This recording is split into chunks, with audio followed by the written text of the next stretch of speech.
I was comparing myself, as Susan would say, do not compare yourself. Mm-mm. But I was comparing myself to entrepreneurs and experts on Facebook. Oh yeah, I stay up 12 hours a day and things like. If you think about when you post a picture of you about to go out for the night, right, and you looking fabulous, snatched, and you take 25 pictures to post one. But then you think about how you got to that picture. Oh yeah. Your nails, your shoe heel broke. Okay. Mm-hmm. You couldn't find your favorite mascara, so then it smeared. Then you had to do it over 5 different times. Your hair, it was supposed to be looking this way. All those different things that will lead up to that photo being taken. So like Definitely. I Susan said, comparing yourself in any capacity only hinders you. Oh yeah. And it definitely, one of the biggest things that you don't want to have is have that self-doubt come in. Right. It's like, oh my yeah. God, can I do it? All that jazz. Yeah.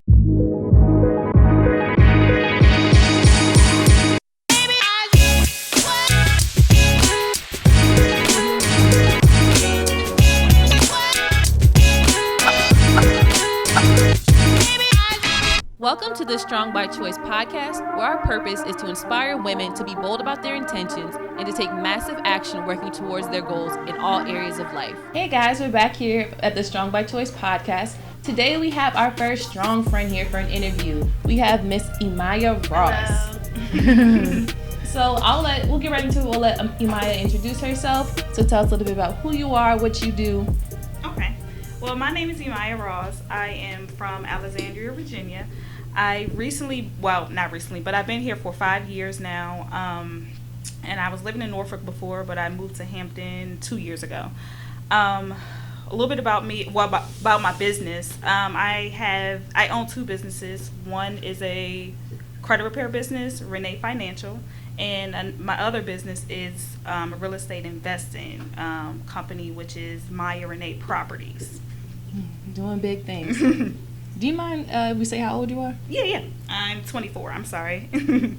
So for the people who think that they're too young to start a business, you're never too late. Especially with something like real estate and investing, people get overwhelmed real quick and they think that it's not accessible for them.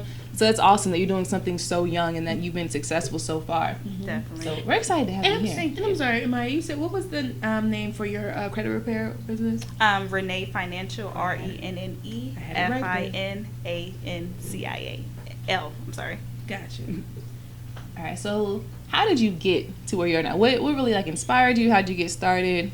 Well, what happened last year is my mom passed away in June 2018. And at that time, even before that time, I was working at a group home. And my head was not there, She was on hospice, so that's when it really hit me. And when she passed away, that's when I knew I wanted to do something for myself. I wanted to take a break. Thank God I was blessed enough to be able to take a break. So I took a break, and that's when my friend, I believe it was a month after my mom passed away, my friend sent me what did she send me? I'm sorry. A YouTube video from a real estate investor, Mark Whitten, from Baltimore, Maryland. And he was basically explaining how he invests in real estate without any money or cash. So that really, excited me. I'm trying to learn that. Me too. And since I was a child, I was one of those that loved watching HGTV. So I was all in for it, So I had formed my LLC. And that's how my real estate investing came about. And my credit repair started from, I was basically inspired from a black lady, Ashley Massengale, aka my cousin. And I was following her for about 1.5 years at the time, and she basically would share her story all the time and her clients' results. And basically what really inspired me was she was a black woman and she became a millionaire in 18 months. So that really inspired me. So she had a training at the beginning of last year, but I couldn't afford it. So the fall of last year is when she had her very last class. And I felt like it was heaven sent, So I had signed up. And little did I know, after she taught us how to structure our business, but when we were done with the training, reality hit me. And I didn't realize it was way more to credit repair than just structuring your business. Right. I see. Yeah, so at that time I was really overwhelmed trying to learn, like I was telling you, trying to learn everything, cram everything in my brain, and it really brought anxiety and depression, and then grieving hit. So before I launched, I had promoted basically saying that I was going to launch, and I had those family and friends saying, "Oh yeah, I'm gonna sign up. I'm gonna sign up." Girl. Nobody was around when I think I mentioned this before. But y'all, your family and friends, they're not gonna pay you for anything. It's just they've known you forever, and they don't really understand the value and the work that you put into something. So when you do launch your business and your family and friends say they're gonna support, just don't really expect it. No shade, but it rarely happens. People don't. No, I don't want to say people. Your family, they don't. Everyone's looking for a handout, basically. Definitely. From their little cousin, their daughter, whatever it may be. But and that's exactly what happened. So at that time, I got discouraged. I'm like, I can't do this. I'm giving up. And I was at home. I work at home, so I knew I need to get out. So that's when I signed up for Better Bodies. And little did I know, I was signed up for way more, and I feel like it was everything that I needed, So I think Susan had told me about the mastermind, or I had told her about my credit repair. She was like, oh my God, this is perfect. And I needed that help. At the time I didn't have a mentor, so I didn't even know that a mentor was as important as it is in your business. So I signed up, and then I started Mastermind. No, I'm sorry, before that, I believe I told Susan about my depression and anxiety, and that's how she introduced me to a lending ear. And during that time, Desiree was helping me, and Susan was helping me. And when the mastermind started, when it came to my niche, it was so weird because the fact that it was right in front of my face, real estate. Come on, go hand in hand. And I was just like, wow, so I didn't think about that. So Susan actually helped me with that. And also the other ladies helped me as well, as far as, I felt as though, I'm just starting a business. I felt as though giving up was a bad thing, wanting to give up and having anxiety and things like that. But they're like, girl, we feel that way all the time. So I'm like, oh, okay, so it was really, it was really amazing. Not to say that they want to give up, but just having somebody to relate to, and what else happened? Yeah, when the grieving had hit, Desiree had introduced me. It was like, that's grieving. You have to let it out, and it's okay to let it out. So when I let it out, I felt a little bit better, but when it came to our when it came to our mastermind course, our why, that's when I was like, what? Especially when it came to my credit repair. Like my real estate, without a doubt, that's my passion. But when it came to my credit repair, I'm like, I don't know. And I'm just like, I do not know. So that really, I'm glad that Susan had included that in the mastermind because I needed that. And that's when I really needed to take a break. Not give up, but I actually, took a break. And I think Susan was the second person I told, I need to take a break. She was like, I understand, you have to be true to yourself. You have to, I feel as though if I was to come to somebody or Susan, oh, what's your why? She'd be like, I don't know. I ain't gonna trust you, I need to know your why. I want to know your passion or your reason why you started your business. And I didn't have that for my credit repair. So I took a break, about a couple of weeks. And it's funny because, like I was telling Susan, I found a new software, Black owned, and it has tons of training and information, and it's so amazing. And also, I haven't posted in over a month, I'm not gonna lie. That's fine. And I had leads coming to me, and it was like, wow, this is what I really needed, so everything worked out. And to this day, I'm still, I had my little anxiety and depression, but I'm pushing through. Because I was going to ask you, what's it like being a Black woman in your field of business with real estate and also with credit repair? How's it been? At first, it was intimidating. I'm not going to lie. But like I said, a Black woman inspired me when it came to credit repair. And a Black man inspired me when it came to real estate. So it was just like, okay, we can do this. And I'm a woman, I can do this. And I like being independent. I like having my own businesses, It does get hard, trust me. I learned that.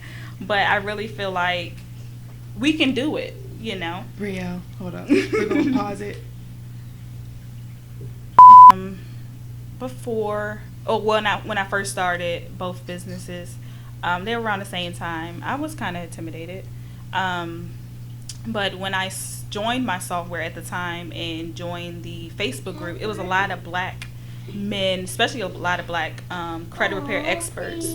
And I was just like, wow, you know, because honestly, when I see the credit repair commercials and things like that, I think of, I'm not gonna lie, I think of they're all owned by white people, right? You know, so it was just inspiring to see that black men and black women are actually have credit repair as their business, and they've been doing it for over 20 years, you know. So I was like, wow, okay. And with the real estate, like I said, Mark Whitten had actually inspired me to get out and do what I had to do, and I actually have a mentor, a black mentor for my real estate investing. So she's really helpful and inspiring, and yeah, so I really feel like it's amazing, and I wouldn't want us to like basically let our color or our race determine if we can do it or not. We can do it. Anybody, if you think you can do it, you know. So I wouldn't want you to feel discouraged or anything like that. Just get out and do what you have to do. Yeah. Make it happen. That's awesome. All right. We had a little interruption. Well, I don't want to say interruption. Desiree has her daughter with us today. Her husband has duty. So if you're wondering what the little chair squeaking, you may have heard a little kid voice in the background. It was just our little friend Brielle. She had to find her mommy for a minute. Check her out in the Mother's Day episode. Exactly. Yeah, check her out in the Mother's Day episode. She's tight. But going back to where we were, so you talked a little bit about the struggles you faced. And one thing I think is really important that you talked about, like that anxiety you faced as an entrepreneur. Yeah. And even with the class that you took, realizing that it wasn't like the end all be all. I think it's really important for entrepreneurs today to really realize that. Definitely. There's a lot of coaches and gurus, not that your cousin is a guru, but who will put out there like specific results that people can achieve from a program without really explaining a lot of the other things that go into it. Oh yeah. So even if you're great at what you do, actually owning your business and running your business, there's so much more to it than just understanding your craft and getting clients. You have to understand so much more systems and things like that. So I'm glad that you mentioned that. Definitely. And then with that anxiety, you were saying, you know, you were in the house by yourself. It's so easy to get overwhelmed when you're the only person doing what you're doing. So not only are you a black woman, you're young and you're in this field that there isn't a lot of people that look like you, and then you're by yourself. So there's so many strikes against you where it would be easy for you to say, this is too hard. I don't see anyone like me. I don't have people around me inspiring me. Maybe it's not time for me to go here. Definitely. So it's awesome that you were able to kind of realize that and find that support system, because so many people don't get that support. Exactly. So I'm glad you're able to get through that period of time and that you're here. And then with that pivoting point, you know, realizing that maybe credit repair isn't my number one passion. I still love it, but maybe real estate investing is what I want to put more of my effort into. Definitely. And being okay with that. That pivot point people get caught up with, you know, I've committed to this. I'm going to look like a failure. I don't want to be here. I don't want people to know that I'm not doing it anymore. And really, who cares? The people who might say something about you are probably the same people who don't want to spend the money on you. So they don't even matter. That's exactly true. That's exactly true. Were there any other struggles that you faced in your business? You talked about like the mental health aspect of it, but like setting things up. Marketing especially, I hate it. And I definitely realized that when I joined Mastermind, but I knew it was a part of it. It's a major part of my business, but I hate it with a passion. And even marketing, not just marketing online, but even getting out there and basically just telling, like, being a walking billboard for my businesses. It was like hard for me. So especially with my credit repair, because a lot of people don't understand it, and a lot of people don't think they need it, and they don't understand that credit is important. So when it comes to real estate, it's much easier to explain, because it's a lot of people that want to sell their homes or inherited homes that they no longer want. So that's it's pretty much easier to, you know, walk up to somebody like, or have my car magnet on my car and somebody sees it. I buy houses. Oh yeah, you buy houses? Okay, cool. But when it comes to my credit repair, they're like, what how, you know? It's hard for people to understand that concept. You know, a house you live in, you get physical benefits from owning a home and selling a home. You see the money from it. So people who haven't grown up, you know, understand the importance of credit and don't have people around them teaching them the importance of it. It's hard to break that barrier. It's the same thing with health. You know, you're trying to tell people to eat better. Well, why? My parents ate like this. They don't understand the importance that eating a certain way can prevent diseases, can prevent you from feeling like crap all day. Definitely. And it's the same thing with credit repair, especially in the Black community where we have these generational curses and we don't understand the importance of breaking them. Yeah. So that education piece with your credit repair is going to be huge. Yeah. And as much as it sucks getting in front of people, that's exactly what you need to do. Because there are so many people that need your services and need to understand the importance of this. Right, yeah. And I think we talked about this in one of the masterminds, but basically like letting your fears and insecurities hold you back is a detriment to other people. Mm-hmm.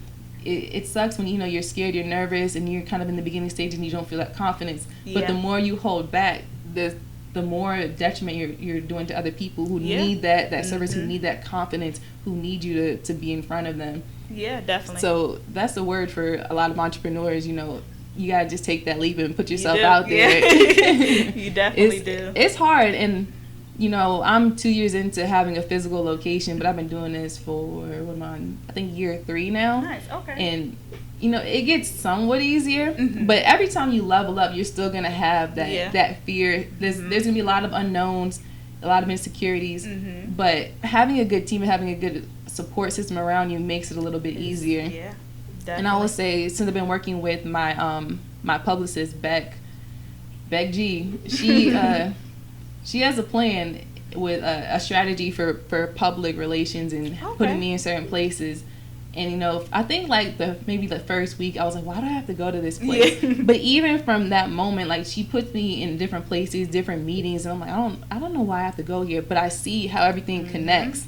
Everything always comes back to relationships and networking. So now I don't even ask questions. She'd be like, oh, you need to go here. Got it. Exactly. I'm going. Yeah. So another thing, you may even want to think about having, like, a publicist or a marketer. If it doesn't come innately to you, investing that money in somebody else who does love it, who does understand it. Because I know I don't quite think like the normal person, and a publicist's job is to train the public about who you are.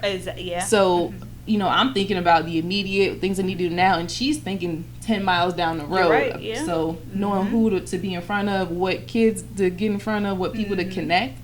And so it takes a load off of my plate. Definitely. And like you were saying, with this new software you're using, you don't even have to do as much marketing. The leads come to you. Exactly. I haven't run ads for my gym since February. Wow. And I've actually grown my my clientele without spending a single dollar on advertising. So yes, I'm paying Beck, but the results are tenfold. Oh yeah, definitely.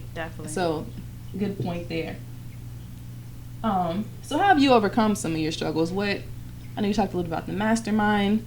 What about like your anxiety and your fear of getting out there? Definitely Desiree and Linda Ear has helped me a lot. When I first came to Susan about needing help, she recommended Desiree, and I wasn't nervous. Without a doubt, I was like, I need somebody else to talk to, especially somebody that I don't know or does not know anybody that I know, so it won't be judgment. Biased. Yeah, so when I sat down, I just poured out everything, things that my family don't even know. So it was so natural and so, like, it was so nice to have somebody else to talk to, and it helped me a lot, and the only thing now that I'm basically working with is my mind. Your mind could be your worst enemy. Oh, yeah. So it's like the devil on my shoulder, like, tell me to do this and tell me to give up, and I'm just like, no, I'm not. So I just have to keep going, and like Desiree says, action, so I'm just ignoring the devil on my shoulder and just keep pushing. So like I said, it definitely could be your worst enemy, so you just keep going and stay prayed up, of course. Hey guys, I'm back in here. Had to take a quick mommy break. My husband has duty today. He's in the Navy, so I have my daughter here with me. So I had to get her situated. Luckily, I found, I don't know how long that lollipop has been in that bag, but I know she's going to be all right. Going to give me a good 20 minutes now, okay? Lollipops don't expire. It's just sugar. Bigger bags. I know. They're like, oh my God, I'm getting a lollipop, but sometimes you got to do what you got to do. Definitely. So I know with when you said facing your struggles and everything, working with me, what would you say was the biggest, when it comes to your mind? I know you just mentioned, like, okay, with those different thoughts, what would be the biggest thing that you've learned working with me as far as like how to overcome those thoughts? And what do you do now? What practices do you use now to help you move past those thoughts as much as you can? I would say my biggest problem, well, I wouldn't say it's a problem, but my biggest thing was the grieving. because it was new to me. I didn't know what it was. I just woke up one day, I was angry, I was crying, I was emotional, and I was just like, what the heck is wrong with me? So when I explained this to Desiree, because her father her father, she, we kind of relate in that aspect. Her father passed away, and she was going through the same thing, so it was like I said, it was such a relief for me to figure out what it was. And like she said, just let it go. No matter where you can be standing in the line at Starbucks, let it out. Don't hold it in. And that's what I was trying to do, because I didn't recognize it at first. And I was just trying to let it, hold it in and stay strong and things like that, but you have to let it out, definitely. So that was my biggest thing. The anxiety and depression, at first it was hard, but now I know how to control it, somewhat. But with the grieving, that was the main thing Okay, well, that's good. Well, Desiree, you've worked with a few entrepreneurs now. What would you say has been like the biggest issue that you see amongst women entrepreneurs and kind of starting their business and really like diving full force into it? One, I would say balance. Trying to find that happy medium of putting in all the effort that that's needed to get your business the way it needs to, to grow and get to where it needs to be, but then also being able to still recognize when you're actually going through something, when it's coming, when it's dealing with your anxiety or depression or negative thoughts, to figure out, okay, what day should I give in to myself, and what day and how should I push past myself. So that, and I would say definitely confidence, knowing that they're able to do it, knowing that I think a lot of women I've noticed struggle with not knowing exactly what to do, and also like, okay, can I do it, or do I have, sometimes they feel they don't have the right resources, or I would say honestly the number one thing I notice is a lack of support from their significant others as well. A lot of women I've noticed, Emaya, I know, and even with another client of mine, whenever you're getting into becoming a business owner, entrepreneur, you're so excited about it, and you think like everyone else should be just as excited as you are. It does not happen. And so you especially when you're the people immediately around you, and specifically your significant other, to be able to support or have the same kind of vision or idea, excitement for it. And so when I notice when women aren't getting that form of support from that, it kind of knocks them down a little bit. They'll keep moving, but when you come home, of course you want a sense of rest when you come home to lay within your partner and everything. But you also want to feel like, especially when you're in a space, and Susan, this when you really just don't know, and you kind of just want to pass it off to somebody because you really are looking for help.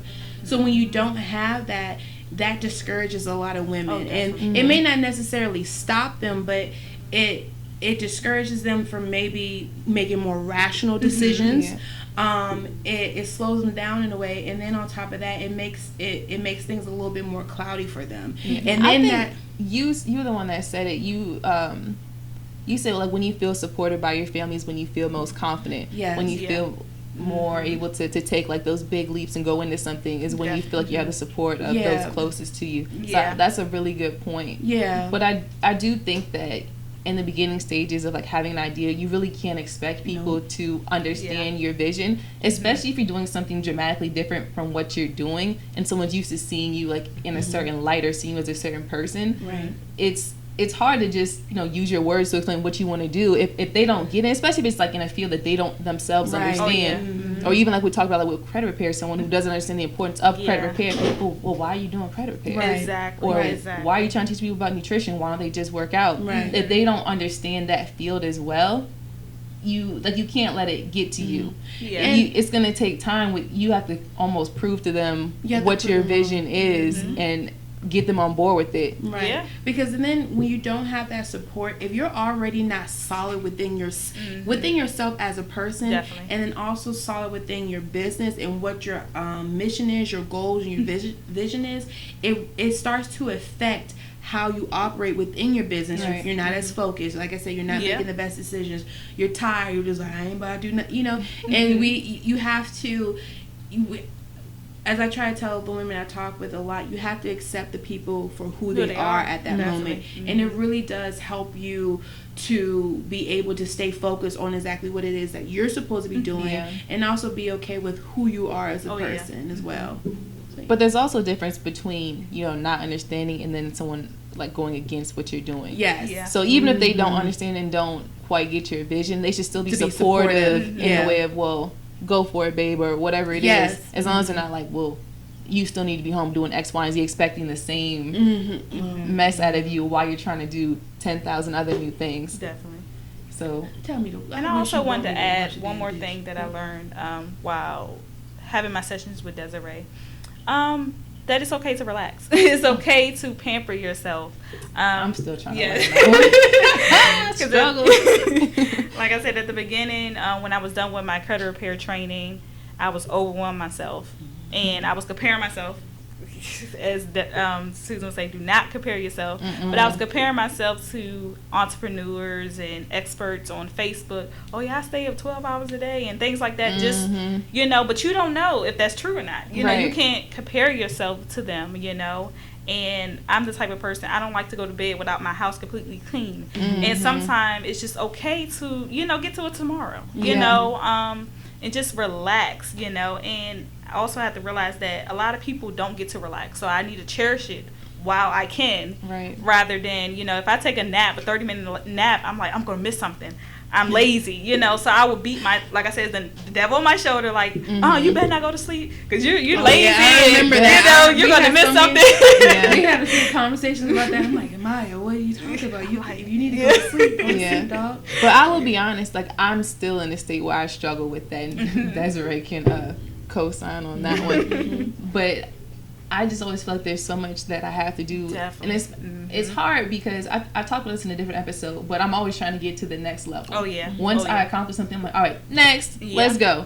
And so when I get to in that place, I'm always like running. It's easy to burn out. And my therapist actually told me, at one point I used to get so annoyed with my significant other for taking naps, because I'm like, how can you sleep right now? There's so much to do. And I mean, like, he does just as much as I do. He works later than I do into the night. He also does training, but he works with the tree business as well. So he cuts tree all day, trees and stuff. Yeah, physical work. And I'd be like, how are you taking a nap right now? Like, there's just so much to do. And she was like, my man's Ty is doing it right. What's wrong with you? Like, why are you not resting? Yeah, you're right. You can't put your all into something if you're constantly in a state of running on 2 hours of sleep, definitely. And put that on top of depression, anxiety, not feeling supported, anything like that, and you're your mom too. And I told this story earlier too, but not this weekend, but the weekend before was Memorial Day weekend, and so my therapist had told me she was taking a 4-day weekend, and I was like, man, I wish I could take a 4-day weekend too. And she was like, well, why can't you? And again, my response was, I have so much work to do. I can't take a 4-day weekend. And she kind of looked at me crazy. But so ended up that my laptop caught a virus. And first of all, I have a Mac, so it's not even supposed to be possible. But you're right. Google Chrome will get you. Oh, yeah. And the one time that I downloaded music, and it was for that event, that the TV showing that I had to do, because they needed the music to be MP3, and on iTunes it's MP something else. But so I used that music converter, YouTube to MP3, download a virus right on my freaking Mac. Bang, bang. But so I ended up having to leave my laptop at the repair shop over the weekend, and then at the being Memorial Day, it ended up being a 4-day weekend. So I didn't have my laptop all weekend. And then my phone, I've been avoiding getting a new phone. The speaker's been messed up, like different things. But I was going to be financially responsible this year, and I was like, I'm going to pay off all my debt. So I've been budgeting. And I was like, I really don't need a new phone. I also throw my phone a lot when I get angry. Everyone can co-sign on that one. But so my phone finally crapped out on me. So I didn't have my laptop or my phone all weekend. So I was forced into a 4-day weekend. God, did you have fun? I did have fun. I hung out with my family all weekend. Yeah. It's amazing. So, God will give you what you ask for. He be trying to say, just take it the easy way. Oh, no, here you go, bam. Everything shut down. And also, I'm going to put Solomon out there, our producer. So he's been Solomon. He's been teetering on the edge of getting full-time into entrepreneurship.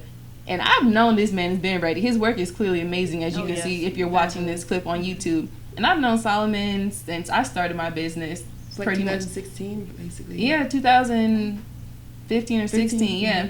Any of like my professional videos this man has done, and I'm like, I don't know why you're working for anybody else. Yeah. So God kind of forced him out there this week too. So if you need some videos, photography, anything like that, hit up Lens Photography. Solomon Hayes Lens Photography. Love.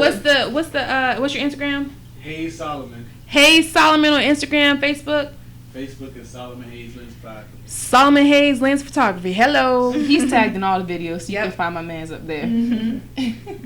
God will force you to do it. So it's, speaking of that, I know you said like how the mastermind has helped you and everything. So what's the importance for you or surrounding yourself with like-minded women? How has having the mastermind, as far as like having that actual support system, not only just from me and Susan but from the other women, how has that helped you? Like I said, the transparency really helped me and made me realize, like I said, I wasn't the only one feeling like, oh, I want to give up or anything like that. And it also inspired me, to see other black women in the area, have different, just testing out, not testing, I'm sorry, but doing different things. And it was just like, wow, okay, so I'm looking forward to part 2 of Mastermind, definitely, and hopefully the same ladies will be there as well. But also I want to wish them much success in their business as well. Awesome. Do you have any advice for other women entrepreneurs, specifically black women entrepreneurs? Don't compare yourself to nobody. That's so important. Do not compare yourself. It has been times where I had to delete my Facebook, my Instagram, because even though I tried not to, the devil on my shoulder was having me comparing myself, scrolling up and down, and I was just comparing myself. And like Susan had mentioned, you can't do that because you don't know if it's false information they're posting on Facebook. You don't know what they had to do to get to that. They could be posting their year 3 when you're on your day 12. Exactly. So comparing, what they have and y'all might be the same age, but you don't know what their background was, who gave them what they went through to get there. And no one likes to post the struggle on social media. Oh no. So you're going to get that screenshot of that day that they met with whatever important person and they had their Starbucks, but they're not going to post that picture of them laying on the floor. Stressed out, not knowing. I mean, when you think about it, when you have to think about it even in your own day-to-day life, if you think about when you post a picture of you about to go out for the night, right, and you looking fabulous, snatched, and you take 25 pictures just to post one. But then you think about how you got to that picture. Oh yeah. Your nails, your shoe heel broke. Okay, you couldn't find your favorite mascara, so then it smeared. Then you had to do it over 5 different times. Your hair, it was supposed to be looking this way. All those different things that will lead up to that photo being taken. So like Susan said, comparing yourself in any capacity only hinders you. Oh yeah. And it definitely, one of the biggest things that you don't want to have is have that self-doubt come in. It's like, oh my God, can I do all that jazz stuff? Yeah, definitely. And also, like I said, relax. It's okay to take a break, especially your body will tell you, slow it down. Don't wait until you get burnt out. Oh yeah, definitely. Yeah. Do not. But that's pretty much what the advice I would give. Also, consistency. But like I said, still know when to relax, but stay consistent, even if it's 2 or 3 hours, because some people may still have a part-time or full-time job. Just put 2 hours or 3 hours in your, take 2 or 3 hours out your day to, devote it to your side business. Use your 9 to 5 to fund, your business that you want to, eventually you can fire your boss. Right. So at least take 2 or 3 hours out of your day to devote it. And that will go a long ways, definitely. Yeah. All right, Emaya, can you tell us a little bit more? What services do you offer, and then where can people find you? Okay, I offer credit repair. So I help remove judgments, medical bills, collections, what else? Tax liens and late payments. Oh, girl, I need But and old addresses, and you will be surprised what you'll find on your credit report. Because they're not there to help us. The credit bureaus are not there to help us. So you'll be surprised. But I also don't want to make it seem like the credit repair business is just to remove debt. No, because you're still entitled to that debt. Right. in the long run is to help you get a house or help you get a car that you want, or just to have better credit. So I don't want to just basically make it seem like, oh yeah, I can help you remove your debt. Oh, you're still entitled to that, right? You know, within the statute of limitations. So I don't want you to think that, oh yeah, she won't help me remove my $10,000 debt. No, you know, because 9 times, you know, also it's no guarantee. So when you see these commercials say, oh yeah, I can guarantee you a credit increase and removal, it's against the law for them to actually say that. Right. So I don't want you thinking that, oh, this is all what I can do. Yes, I can help you the best I know how, but I don't want you thinking or coming to me like, oh yeah, you say you. No, I did not. Yeah. No guarantee. With these huge expectations, unrealistic expectations. Yeah, definitely, because you're still responsible for what you start. Right. Yeah, because the commercials are really misleading. So I don't want you thinking that. No, I'm gonna be honest with you, and I'm be transparent as best as I, right. I cannot. I can, but I don't want to make it seem like that's all what I'm, right. You know, my business is devoted to. And that with Renne Financial. You want me to say where? Yeah. Okay. You can schedule a free consultation, 15-minute consultation at www.rennefinancial.com. And also with my real estate investing, like I said, if you inherited a home that you don't want tax delinquent, pre-foreclosure, or you live out of the state and you no longer want to even mess with the home, you can, I don't have a website for my real estate, but you can find me at Emaya Ross, EMAYAROSS, at Facebook, .com, of course. You can hit me up anytime about my credit repair or even my real estate. So cool. And then you on Instagram? Or are you still taking a break? Yeah, I'm still taking a break. Okay. Cool. So website is the best place to contact you? Oh yeah, definitely. Perfect. Any last words of advice for any women entrepreneurs? If there anyone in your field? Let's work together. We can definitely work together. Let's get together. And we can kill this credit repair game, and we can kill this real estate, because there's enough money out here for everybody. Speaking of that, you still got to do part of your assignment from a mastermind. You get to do present yourself to the vendor. Oh yeah, so that will be coming soon. Yeah, I took just gave her a little bit of that on, I think yesterday yesterday about her coming in and talking with the ladies and everything. Yes, y'all can actually come to Emaya's class when we have it. I don't have the date for you yet. Maybe by the time this comes out, we will. Okay, definitely. But yeah, Maya, I just want to thank you so much for coming welcome to talk with us and our audience today. It was great. It was great having you in the mastermind class. It was great having you in the Lindy Ear and everything. And I'm really happy to see how you've been growing. Thank you. From this time that I've met you. You really have changed, and I can see it within you. I feel like you're more confident. You're more sure of yourself, and I'm happy that we were able to be of service for you. And appreciate that. You serve us as well. Thank you. Thank you. So I just want to end this episode talking about the importance of, if you notice, a lot of this all came back to finding that support system. Yes. So making sure that when you step out on this journey, making sure that you're around like-minded people that can support you. Make sure you invest in mentorship. We did a whole episode on this, but it really is so important to make sure you have someone above you who can really take your hand and take that lead with showing you where to go. It's so important to have those kind of people around who can support you, who can teach you, who can support you in the areas that you're not great at or don't want to be great in, to tell you, stop wasting your time and your money here if your zone of genius is here. So instead of, trying to do it all on our own, let's make sure we surround ourselves with a good support system. We have like-minded women around us. Find that support group, invest in that mentor, take that class, make sure you're constantly leveling up and surrounding yourself with good people. Definitely. Yes. Yes. And with that, we're going to end this episode here. So again, thank you, Maya. We're so glad to have you here. And we'll see y'all next time for the Strong by Choice podcast. Don't forget to follow, subscribe, like, and share on Facebook at Strong by Choice, and also on Instagram at Strong_by Choice.